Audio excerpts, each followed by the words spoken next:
Hello friends, तो हमारे पास set आया है जो बनाने के लिए। ये जियो F90 मॉडल है और इसमें प्रॉब्लम है बैटरी जैक का।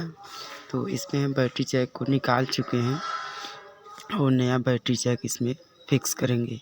तो फ्रेंड्स, हमारे पास बहुत बैटरी जैक है। मान लीजिए सैमसंग का, ये सैमसंग का है और जो है मैंने निकाला और यहाँ से थोड़ा सा बैटरी जैक के ऊपर जो रिसोल्ड करेंगे 3 पिन है, तीनों में थोड़ा थोड़ा सोल्डर की मदद से थोड़ा सा उसमें पेस्टिंग करेंगे। ठीक, उसके बाद इसको यहाँ फिक्स करेंगे।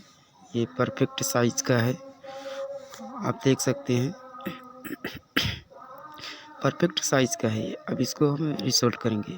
तो फ्रेंड्स, अगर हमारे चैनल पे पहली बार हैं तो वीडियो को एक लाइक कर देना और एक प्यारा सा कमेंट करके चैनल को सब्सक्राइब कर देना है और साथ ही बेल आइकन को प्रेस कर दीजिएगा ताकि मैं जब भी मैं वीडियो नया अपलोड करूं तब आपके पास नोटिफिकेशन जाए।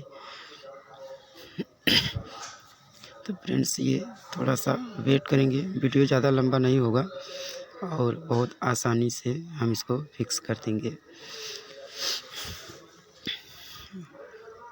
और फ्रेंड्स, ये हमारा बैटरी जैक लग के तैयार हो गया। अब बारी आती है इसको चेक करने की हमारी। तो हमारे पास फ़िलहाल इसका बैटरी तो अभी नहीं है, तो हम बैटरी जो है 5C यूज करेंगे, जो ये नोकिया मॉडल में लगता है। तो फ्रेंड्स, हम इसको चेक करते हैं।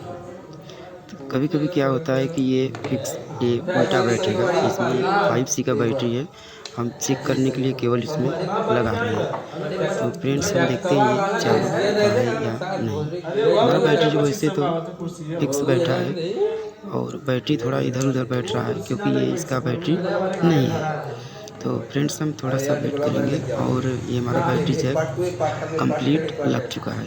और फ्रेंड्स, मैं हमेशा नया नया वीडियो अपलोड करता रहता हूँ और वीडियो में कोई हमसे गलती हुई हो तो उसे माफ़ करना और हमारे चैनल को सब्सक्राइब करना। तो फ्रेंड्स, हमारा ये बैटरी कनेक्टर बहुत आसानी से लग गया। तो मिलेंगे किसी नेक्स्ट वीडियो में, तब तक के लिए बाय।